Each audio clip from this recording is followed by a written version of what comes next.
Radio continue de se souvenir de ce jour maudit tout de suite. C'était il y a 20 ans et un jour, nous sommes en milieu d'après-midi, les Français allument leur télé. Nous venons de rediffuser cette image incroyable. Particulièrement inattendue, et les termes sont faibles bien sûr. Bonjour à vous Thierry Garrier. Bonjour Jean-Marie. C'est vous qu'on entendait à l'antenne à l'époque ce soir-là sur LCI. Vous êtes aujourd'hui éditorialiste Sud Radio. Il est quelle heure quand vous apprenez que les avions sont écrasés sur les tours du World Trade Center ? Il est juste un petit peu avant 9h heure locale à New York, mais c'est-à-dire à peu près avant 15h, avant le flash de 15h de LCI, la chaîne d'info continue qui est la seule à l'époque, la première et la seule chaîne d'information continue télévisée française, et je remonte de la cantine de TF1, puisque LCI c'est le même groupe, c'est TF1. Je remonte de la cantine, je suis déjà en costume, maquillé.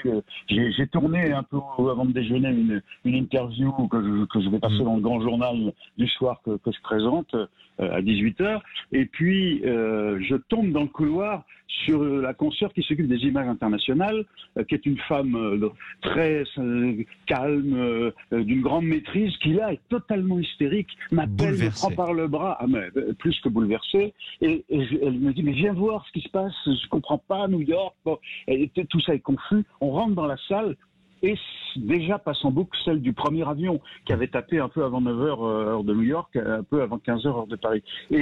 Et là, évidemment, je deviens aussi hystérique qu'elle. J'ai le souvenir d'un premier attentat quelques années plus tôt dans le sous-sol des tours du World Trade Center. Bon, je me dis, par ailleurs, j'ai piloté, je suis passionné d'aviation, je me dis c'est peut-être un accident, et puis à ce moment-là, je fonce dans la rédaction, je tombe sur Jean-Claude Dacier, le directeur général de LCI, qui lui aussi est un peu fébrile, mais c'est qui ne le serait pas, et puis qui me dit, mais tu fonces à l'antenne, Marianne Cottonov est déjà à l'antenne, elle fait le flash de 15h, tu viens avec elle, et en binôme, vous me prenez l'antenne. Envoyé de force en direct à décrire ce que vous voyez.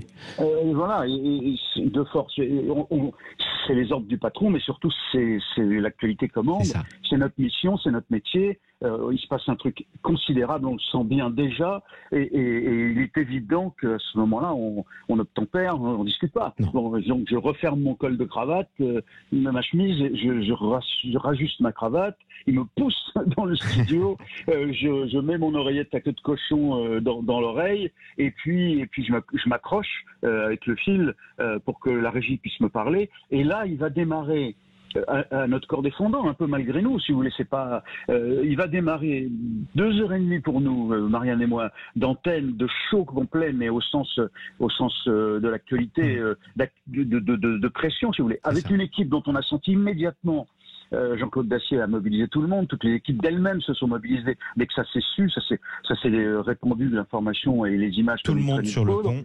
Et toute la rédaction est sur le pont, et là, il y a un mouvement d'activité, si vous voulez, pour mobiliser le plateau, trouver des spécialistes. Les pompiers de Paris vont venir nous expliquer comment ça fonctionne, leurs collaborateurs avec les pompiers du Nord, comment cela fonctionne, pour faire des discours. Et puis évidemment, on va tout de suite commencer à émettre des hypothèses, à faire venir nos experts comme Ulysse Gosset à l'époque et d'autres. Et puis évidemment, Pierre Degas qui, depuis New York, de son bureau de LCI, se trouve juste de l'autre côté des tours, de l'autre côté de l'Hudson, et donc on assiste aux choses en direct qu'on aura au téléphone avec nous.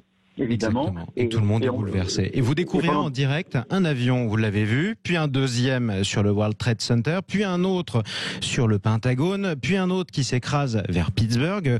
Qu'est-ce que ça vous évoque au fur et à mesure ? Vous ne savez pas jusqu'où ça va s'arrêter ? Honnêtement, Jean-Marie, le plus incroyable et le plus émouvant et le plus fort, le plus intense, c'est l'effondrement des tours. Là, on a énormément de mal à la fois à intégrer, à commenter, à analyser par définition. Et je ne dirais pas, on n'y croit pas, mais on se dit que cet enchaînement d'éléments, évidemment les chutes d'avions du côté de Washington, l'arrivée sur le Pentagone qui fait débat, à ce moment-là on ne sait pas ce qu'il en est vraiment. Bon, c'est pour nous en direct évidemment c'est très compliqué d'intégrer les différents éléments, pour ne pas dire notre obsession c'est de ne pas surenchérir dans l'émotion. essaie d'être rigoureux factuellement. Voilà. C'est ça.